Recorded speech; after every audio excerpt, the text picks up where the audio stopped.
నమస్తే. నేను వరంగల్ ఖమ్మం నల్గొండ ఉపాధ్యాయ ఎమ్మెల్సీ అభ్యర్థిని, విద్యారంగ పరిరక్షణ సమితి బలపరిచిన జే శంకర్ని, అదే ఓయూ శంకర్ని.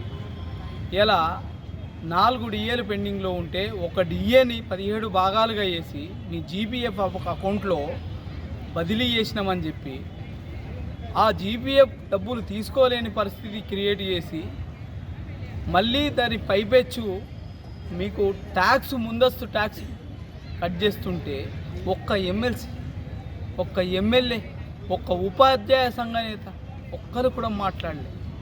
మరి ఈ సంఘ నేతలను మనం ఆదరిద్దామా, లేకపోతే వీటిని ప్రశ్నించేటోళ్ళని, ఇప్పించేటోళ్ళని, మీ దగ్గర ఉండి హక్కులను సాధించేటోళ్ళని మనం నిలబెట్టుకుందామా? ఒక్కసారి ఆలోచించమని ఉపాధ్యాయులనే మీకు వదిలిపెడుతున్నా.